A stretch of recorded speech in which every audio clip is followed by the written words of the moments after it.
adding on a new stream of revenue or asking for payment and getting that leap from lead conversion to actually being paid for speaking, what are some things that we need to be prepared for? Yeah. So here's what I find, Danielle, is that most of the women we work with are undercharging for what they're doing, either for keynotes or other types of speaking engagements or for workshops, like training workshops that they're doing.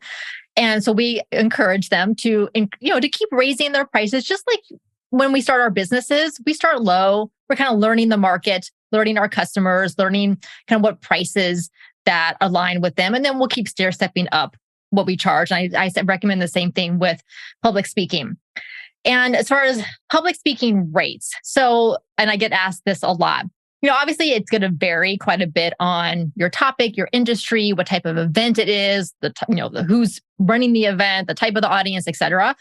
But, I would say that for most kind of keynotes talks, I would start minimum $2,500 or $3,500 as the minimum. If you really just, feel uncomfortable charging more, but then really getting to that $7,500 to $10,000 for a keynote, because really as the keynote speaker, like you are a main draw and you are providing edutainment for the audience. So, education, inspiration, but it's entertainment. Like you need to entertain them and keep them focused for 30 to 45 minutes. So that's what I would say for keynotes. For workshops and trainings, again, it's going to depend virtual versus in-person, how many attendees, the type of company or organization, and so on.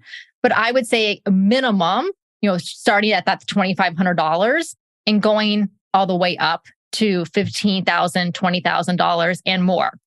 If that seems high, then it may be because you're thinking, not you, Danielle, but I mean like people in general, listeners are thinking of hourly. So, it's a 2-hour workshop. Maybe I'll spend 4 hours preparing for it. So at 6 hours, what is my hourly charge? 6 times $100 and $200 or whatever, and do that.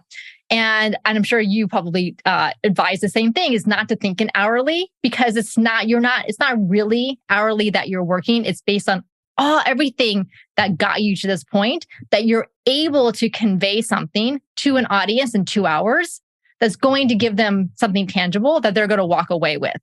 And the 4 hours of prep is not indicative of how much you're bringing to the table for that 2-hour workshop or that 45-minute keynote. And I'll just leave you with this. If you think of someone like Brené Brown, like obviously she is huge, like best-selling, New York Times best-selling books, these, huge TEDx talks that she's done. She gets paid probably, $75,000, $100,000 for a speech, like really high, maybe even more than that. And you might think to yourself, well, she's only showing up for an hour, like plus travel time. Like, she gets paid $100,000. Yes, because she's providing that value to that event and to that audience. And so she's not thinking about it from hourly or prep time or what's the commitment that I have to make. Instead, thinking about it from a value exchange.